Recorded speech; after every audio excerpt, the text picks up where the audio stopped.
throws like Joe Burrow? Runs like Lamar Jackson?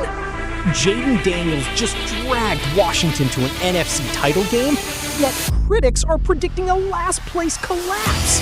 But with his slender frame taking NFL punishment, can this really survive the hits? Where Colin was right? I've said Washington last place is my pick. Jayden Daniels, 3 snaps, incompletion, sack, run play, punt, all we saw. The offensive line is bad. I don't like the vibe of this franchise, ownership down. Cliff Kingsbury bailed. Ben Johnson, after interviewing, said it's a lot of basketball guys who think they know football. They just do not have enough good young players because they've given up draft picks to get where they're at, and they had a bad week. Yeah, I remember scouting him coming out of LSU, and I remember sitting there watching and be like, man, this guy kind of looks like Joe Burrow a little bit. And then he would take off and run, and I'm like, well, that looks like Lamar Jackson. So we just got to make sure that no one wears number 5 at LSU anymore, and we'll be good. But I was so impressed of him coming out of college. And then you come in as a rookie year. No one expects the Commanders to do anything. And he takes him to the NFC title game, and he was just so poised and so collected, and by his throwing and then obviously the running. And so I think the biggest thing for him is, how do I, in year 3, mature enough to know when to slide, when to get out of bounds, when to protect myself? Because when he's out there, if he's healthy, he's one of the best young quarterbacks in the game. There's no doubt about it. 13 games, I wasn't as enamored with it because it felt very risk averse. And Jayden Daniels was so impressive because it was like, his 3rd down numbers were ridiculous. His 4th down passing numbers were ridiculous. They put so much on him, and you combined the statistical production with the deep run to the NFC Championship game. But I feel like I got to amend it. Like, to your point, Coach, of not forgetting the rookie year, it is one of the great seasons in football history. Now, not one of the 5 greatest seasons, but if you put up these parameters on it, 30 or more touchdowns, 12 or more wins, 10 or fewer turnovers, or under 10, so 9 or fewer.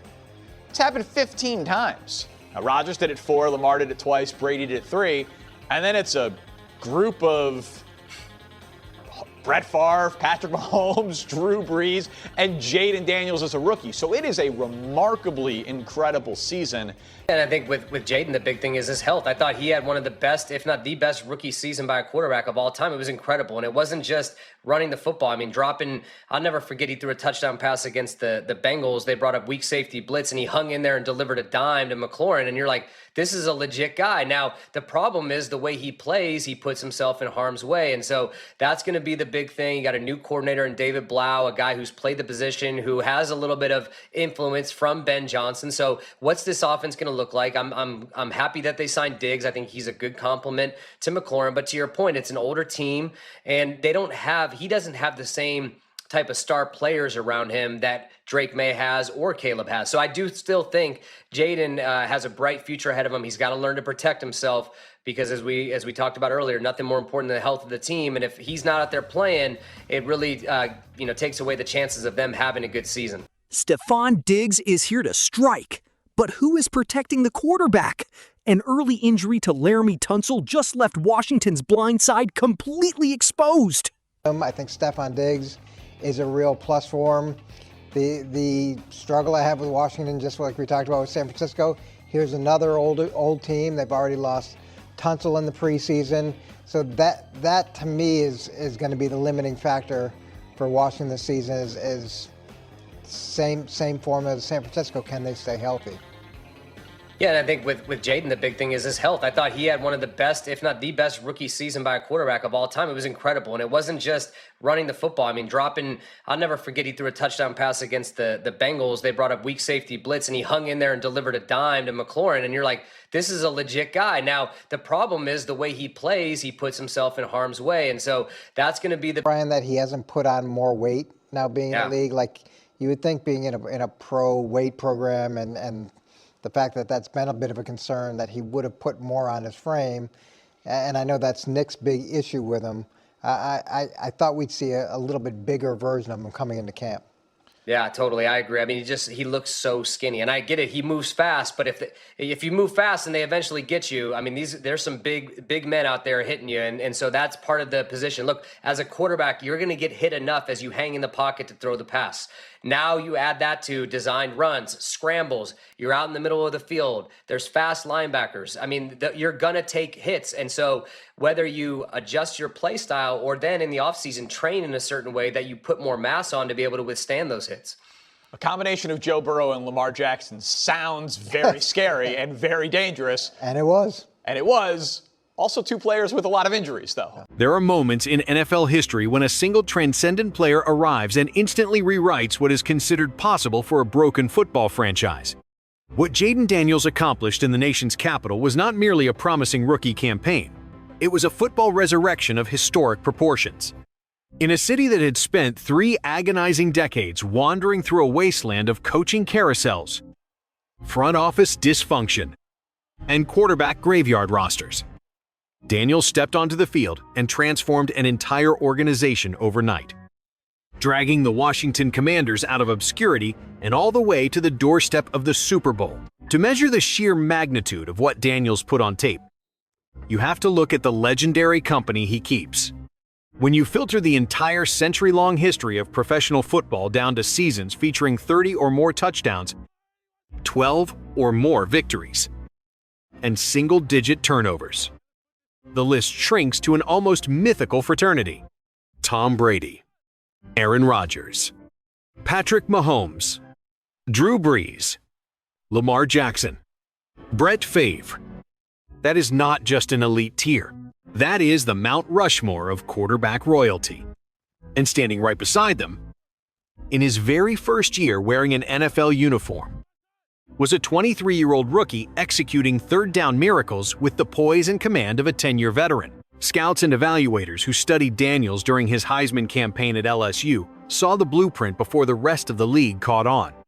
When he sits in the pocket, climbing the ladder against a collapsing pass rush and delivering pinpoint strikes outside the numbers, he looks identical to Joe Burrow at his absolute peak. But the moment the protection disintegrates and he decides to pull the ball down, his instantaneous acceleration, cutback vision, and open field speed resemble nobody other than Lamar Jackson. That deadly combination of Burrow's surgical processing and Lamar's game-breaking athleticism is the ultimate cheat code in modern football, creating schematic nightmares that defensive coordinators simply cannot solve. Yet, despite that historic brilliance, the storm clouds gathering over Washington are real, and they are menacing. Colin Cowherd did not hesitate to voice the uncomfortable truth that many around the league are privately whispering. The Commanders may be heading straight for a catastrophic sophomore wall. In the preseason, when Daniels took the field for just 3 brief snaps, the immediate result was an incompletion, a devastating sack, and a punt. The protection in front of him did not merely leak, it completely disintegrated. That is the terrifying paradox of the Washington Commanders heading into this season. While they possess a generational superstar under center, the foundation constructed around him remains dangerously fragile. Head coach Dan Quinn and the front office attempted to accelerate their championship window by assembling an aging roster filled with veteran short-term solutions. But the football gods rarely grant favors to old rosters in a violent, 17-game collision sport. The sudden loss of franchise left tackle Laremy Tunsil during the preseason exposed Washington's fatal flaw before the regular season even kicked off. When an offensive line cannot hold the edge against elite pass rushers, no amount of scheme or individual magic can keep a young quarterback out of the crosshairs. And that brings the conversation to the most delicate and urgent question facing Washington's future: the physical preservation of Jayden Daniels. Evaluators across the league have pointed out the obvious concern regarding his slender, lightweight frame.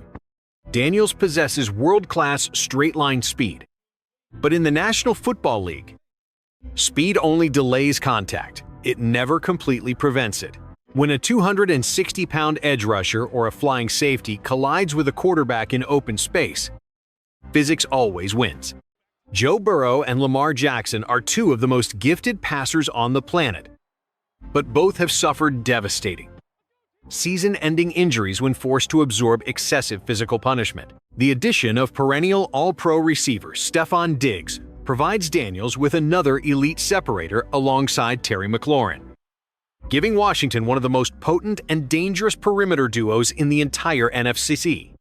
Furthermore, new offensive coordinator David Blau brings innovative concepts influenced by the league's top offensive minds, designed to get the ball out of Daniels' hands in under 2.5 seconds. But having weapons on the outside and clever play designs is meaningless if the man delivering the football is lying flat on his back on the turf.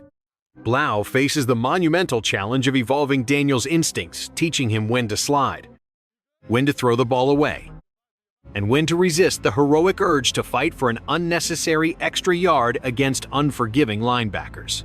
The Washington Commanders stand at a momentous crossroads in franchise history. They possess the rarest asset in all of professional sports, a true franchise savior who has already proven he can elevate a city to championship contention. But raw talent alone cannot defeat the brutal law of averages. If Washington's offensive line cannot form an impenetrable fortress around him, and if Daniels does not master the art of self-preservation, Colin Cowherd's grim last-place prediction could become reality. The blueprint for greatness is right in front of them, but the margin for error is razor thin. Thank you for watching Sport Current. Don't forget to subscribe, hit the like button, and share this video to support the channel. Turn on notifications so you never miss the latest NFL and WNBA news, breaking stories, game updates, trades, and the biggest moments in American sports. Stay tuned for more updates, and we'll see you in the next video right here on Sport Current.